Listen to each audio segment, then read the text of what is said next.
আমাদের ফেসবুকের এমন কিছু ইনফরমেশন রয়েছে যেগুলো অন্য মানুষের কোনোভাবেই জানা উচিত নয়। আমরা কিভাবে দেখব যে কোন ইনফরমেশনগুলো পাবলিক করা রয়েছে আর কিভাবে অনলি মি করতে হয়?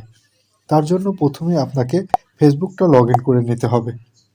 এবার এখান থেকে 3 লাইন অথবা প্রোফাইলের উপরে ক্লিক করতে হবে। এখান থেকে সেটিংয়ের উপরে ক্লিক করতে হবে। তাহলে আমাদের সামনে এরকম ইনফরমেশন আসবে। নিচের দিকে প্রাইভেসি চেকআপ এটার উপরে ক্লিক করতে হবে। এবার এখান থেকে who can see what your share এটার উপরে ক্লিক করতে হবে।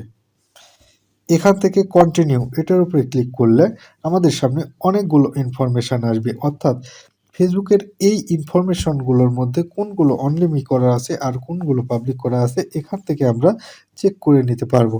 যেমন আমাদের ফোন নাম্বার অনলি মি করা আছে, ডেট অফ বার্থ সাধারণত আমাদেরকে এই অপশানটা অবশ্যই অনলি মি করে রাখা উচিত। কেননা একটা হ্যাকার যখন ফেসবুক হ্যাক করতে যায় তখন সাধারণত ফার্স্ট নেম, লাস্ট নেম এবং ডেট অফ বার্থ দিয়ে ট্রাই করে।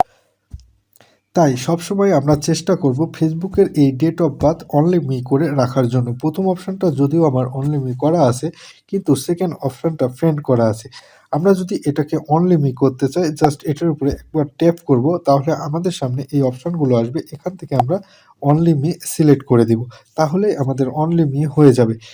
এভাবে আপনার যে অপশানটা অনলি মি এবং যে অপশানটা পাবলিক করা প্রয়োজন সেই অপশানটা আপনি পাবলিক করে নিতে পারবেন। এখান থেকে সকল ইনফরমেশান দেওয়া হয়ে গেলে আমরা নেক্সটের উপরে ক্লিক করব। এখান থেকে যদি আমাদের কোনো ইনফরমেশান এডিট করার প্রয়োজন হয়, করে নেওয়ার পরে আবারও নেক্সটের উপরে ক্লিক করব। পরের পেজের ইনফরমেশান যদি ঠিকঠাক থাকে তাহলে আবারও নেক্সটের উপরে ক্লিক করব।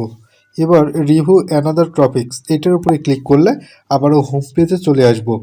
ঠিক এইভাবে আপনি আপনার ফেসবুকের প্রয়োজনীয় ইনফরমেশানগুলো অনলি মি পাবলিক প্রয়োজন মতো করে নিতে পারবেন। আশা করি বুঝতে পেরেছেন কিভাবে আপনি আপনার ফেসবুকের সকল ইনফরমেশান যাচাই